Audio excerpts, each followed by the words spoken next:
Cardinal Stefan Wyszyński University in Warsaw. Please.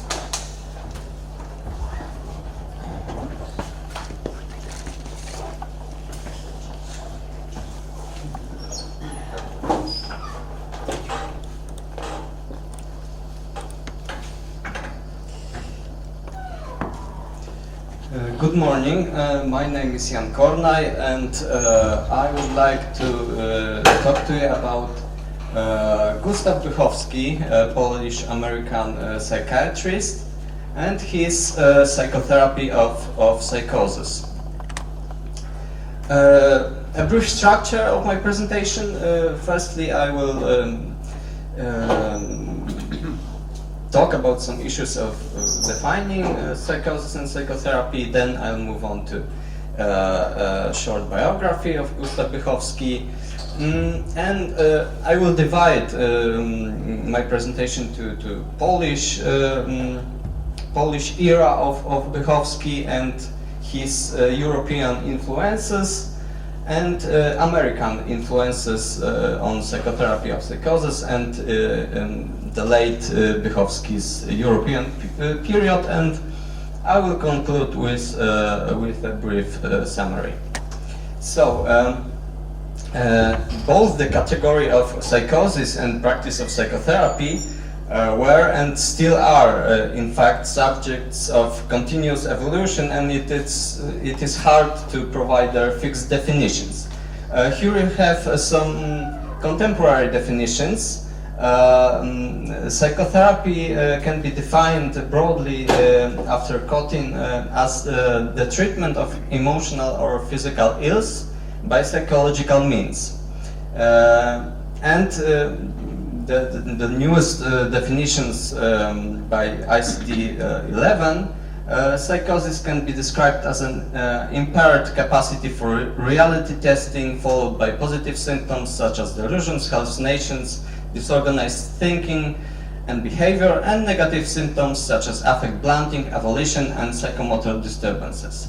I hope that Bychowski's understanding of psychosis and psychotherapy will emerge during my talk.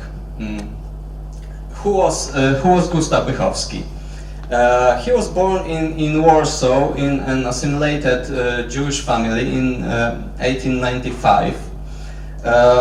He studied medicine in Zurich. He was an intern in Burgholzli Clinic, directed by Eugen Bleuler, and he graduated in 1919.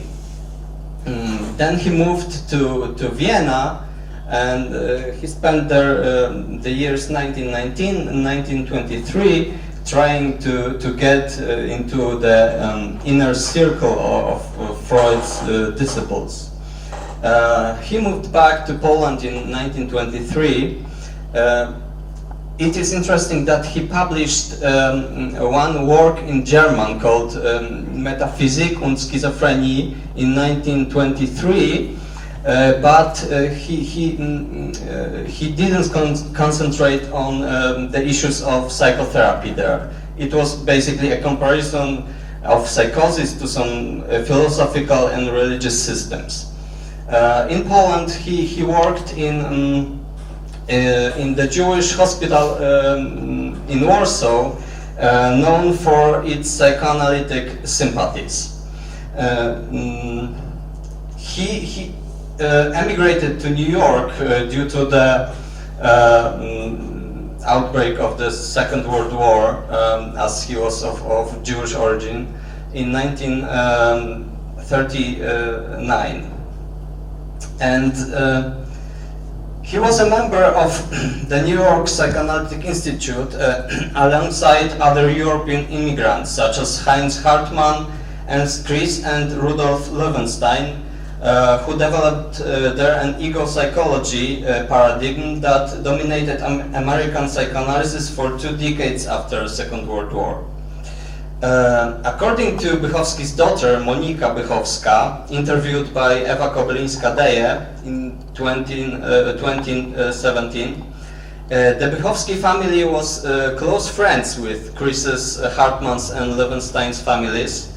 They all lived nearby and spent holidays together. As Monika Bychowska said, I quote, "It was our new family." Bychowski died in 1972 in Fez in Morocco during holidays.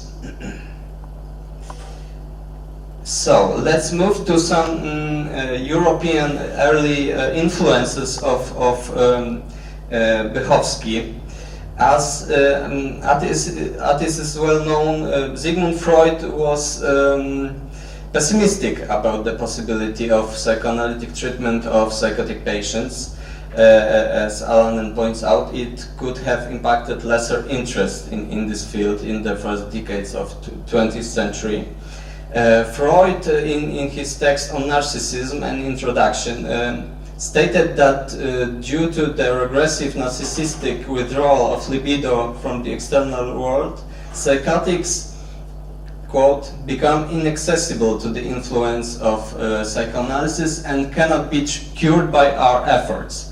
It is the famous division of Freud into transference neurosis that could be cured by psychoanalysis and narcissistic neurosis. First attempts of psychotherapy, psychotherapeutic work with psychotic patients was made in Burghölzli Hospital by Eugen Bleuler and his students. Their experimental research on association processes in psychotic patients led Jung to formulate his theory of complexes and to back the view that of psychogenetic factors contributing to the etiology of psychosis and opening the possibility of psychotherapeutic influence. Another clinician that contributed to the development of psychotherapy of psychosis was Paul Federn. He was closely associated with Freud. He started working on psychoanalytically with psychotic patients in Vienna already in the first decade of 20th century, but the accounts of his psychotherapeutic efforts were published in 40s after Federn emigrated to the United States. So Bychowski didn't really use Federn works in the publication, in his seminal publication on the matter of psychotherapy of schizophrenia in 1928. Here he, in this work, he expressed a conviction that psychotherapeutic influence was possible in patients with schizophrenia by establishing a positive transference with them. So he countered the Freudian view here. But he agreed with Freud that classical psychoanalytic setting was impossible in work with psychotics. So he proposed a modified kind of psychoanalysis called analytical psychotherapy. He perceived psychosis as a disorder of the basic relationship between the self and the world of objects. So the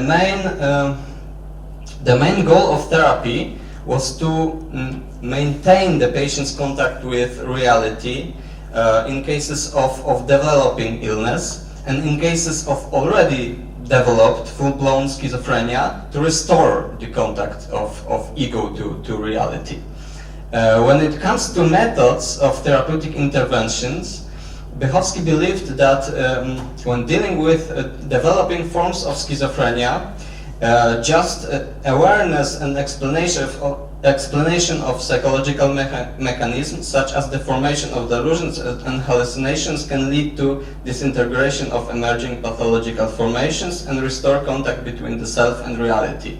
So his thinking was, we can say, dimensional. He believed that there are no the division between neurosis and psychosis is not so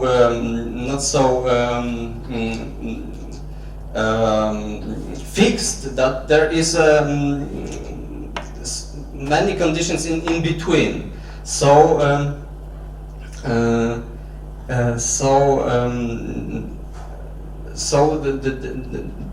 the borderline conditions can be accessible to transferential influence.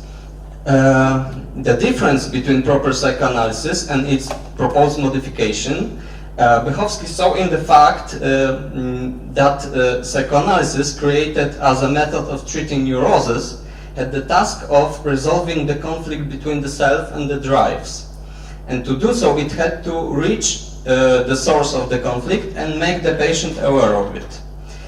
However, in cases of schizophrenia, the goal of therapy, as mentioned above, was to enable self to relate to reality. So here, as Bychowski reasoned, reaching for deep libidinal conflicts could cause the patient's self to withdraw from reality by touching the too hard to handle psychic contents. Just as schizophrenia, as I said, could take various forms from neurosis to full-blown, psychotherapy also should be varied and individualized. On one hand, due to the difficulty of maintaining positive transference, and it was the crucial part of therapy to establish and maintain positive transference, he recommended use of a passive technique, characterized by attentiveness, delicacy in confronting delusions, formulating interpretations, and by attempting to enter the plane of delusions, enter the and understand the psychotic world. On the other hand, in cases of patients presenting strong resistance and showing more neurotic symptoms, for example, obsessive-compulsive, it was necessary to act more actively in the form of requests, persuasion, suggestion, insistence, more authoritative position. And this problem of balancing the passive and active technique was perceived by Bychowski as the most difficult technical issue in psychotherapy of psychosis.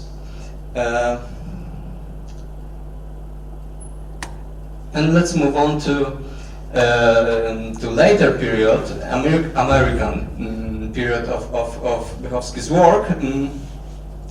Here are some influences on Bychowski. In 1919, Edward Kemp published the first work, as Silver points out, on the psychotherapy of psychosis in the USA, called The Psychoanalytic Treatment of Dementia Precox. But in the following decades, Harry Stack Sullivan and Frida von Reichmann can be considered particularly influential, especially on Bychowski, in the field of psychotherapy of psychosis. Harry Stack Sullivan, considered an initiator of an interpersonal turn in psychoanalysis, published his initial paper on the subject called The Modified Psychoanalytic Treatment of Schizophrenia in 1931. There Sullivan abandoned Freud's drive theory in favor of understanding psychosis as a consequence of interpersonal and environmental deprivations throughout human development. Following this formulation, Sullivan considers psychotherapy for schizophrenia as a process of restoring the interpersonal breakup of the person with society by establishing a safe, trusting, and nurturing relationship, by patient-physician relationship, but also arranging, understanding and nurturing environment of the hospital, and even working with the patients' families. Frieda von Reichmann, drawing from the works of Sullivan, but as well Federn and Fairbairn, also viewed schizophrenia as a consequence of traumatic early experiences in the early relationship with caregivers. She coined the unfortunate term schizophrenogenic mother, but at that time it was really new thought that was early relationships that could impact so much the etiology of schizophrenia. But the treatment Frieda von Reichmann proposed was not in Sullivanian way to establish nurturing, loving and accepting parent-child-like relationship, but to address mature adult parts of personality, so to establish an adult-adult relationship.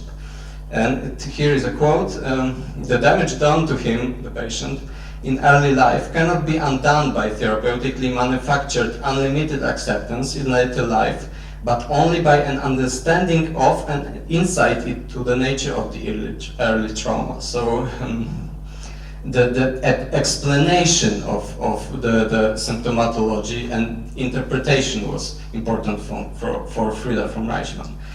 Paul Federn, who emigrated in 1938 to the United States, was convinced that psychotic patients are capable of relating to the therapist with both healthy and disturbed parts of their personalities. And he put the primary importance on establishing and maintaining positive transference, similarly to Bychowski in 1928. I will base the presentation of the American work of Bychowski on his 1952 book, Psychotherapy of Psychosis. He wrote several articles on the subject, but I shall limit myself to this work. As it is filled with detailed theoretical considerations, to be concise, I will concentrate exclusively on 4 points concerning psychotherapy, which are prerequisites for therapy, handling of hostility, problems of transference, and problems of interpretations. As a point of departure to the psychotherapy of psychosis, Bychowski pointed out to kind of general attitude of therapist and his personality. According to him, the most important personality factor, you could say, is the ability to experience sympathy for the suffering patient. But sympathy alone was not enough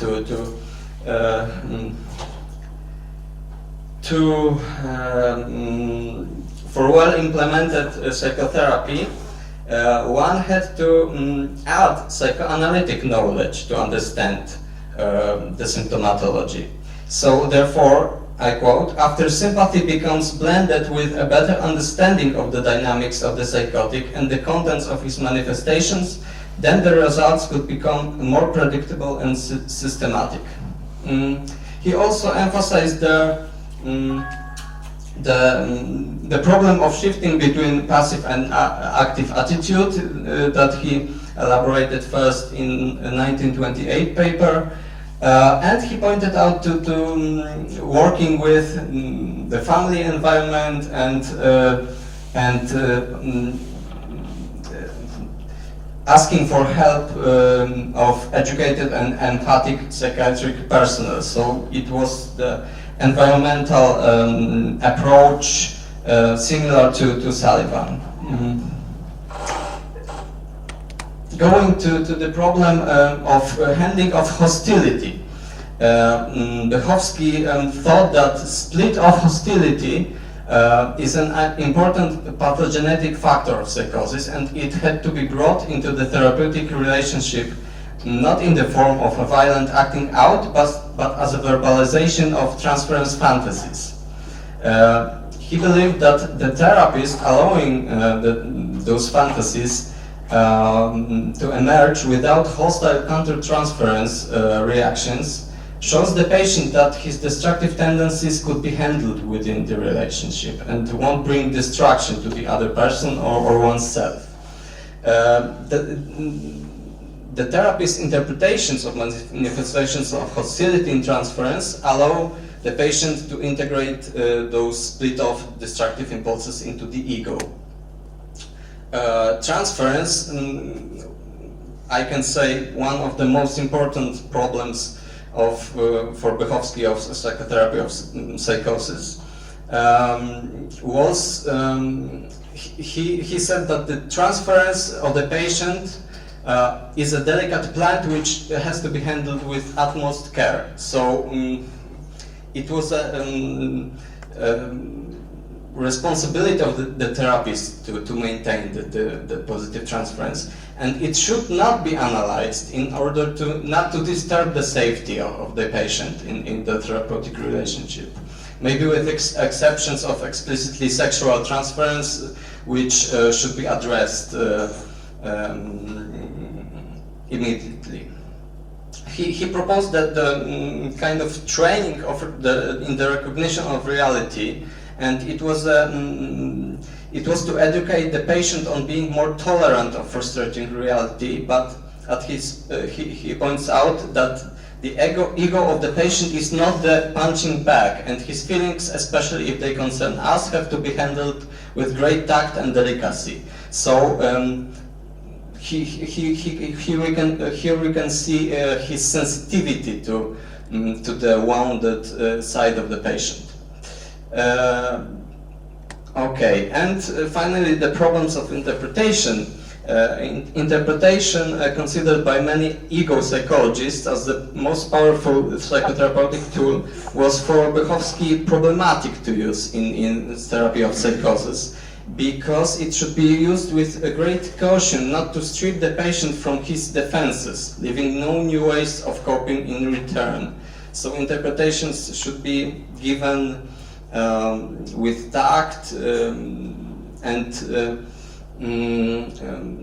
should be properly implemented. And the decisions on the frequency and the depth of interpretations should be based on the assessment of 4 factors: the rapport with the therapist, the degree of anxiety, the intensity of hostility, and the persistence of some good parental images to counterbalance the dread inspired by the bad ones. So, to sum up, Bychowski, a student of Freud and Bleuler, we can say that he developed sensitive, humanistic, person-centered approach to psychotherapy of psychosis. And this approach is hard to classify into one psychoanalytic developmental line. Despite he was friends with the founders of ego psychology, he didn't limit himself to be influenced by it. From ego psychology, with ego psychology he shared concepts such as ego weakness, ego boundaries, ego states, and in the therapy he used methods as strengthening of the ego and training of recognition of reality. But he was also influenced by and shared some visions with object relations theory, such as splitting of good and bad objects, the role of envy and hostility, early omnipotence, the role of fantasies. And in therapy, he aimed at reactivation of early object relations in transference, at integration of good and bad objects, by monitoring counter-transference and allowing destructive impulses to be contained within a relationship. And with interpersonal neo-psychoanalysis, he shared the view that of the interpersonal character of early developmental deficiencies. And in therapy, he emphasized the role of the empathic attitude of the hospital environment and the patient's family in healing the interpersonal deficits of psychotic patient. So, thank you very much for your attention. Here you have some references, and thank you. Thanks very much. Now it's time for discussion. We have about 5 minutes. Please. So maybe I missed it, but you gave a definition for psychotherapy. Did you also give a definition for transference, or his interpretation of transference? Okay. Yeah, transference was he defined like similarly to Freud as all those relationship schemes from early relations and reenacting in the therapeutic relationship. And he also underscored the role of countertransference, of monitoring the therapist's reaction to transference. So it was like quite modern understanding. Like in modern psychoanalysis, we speak about transference, countertransference matrix. So yeah.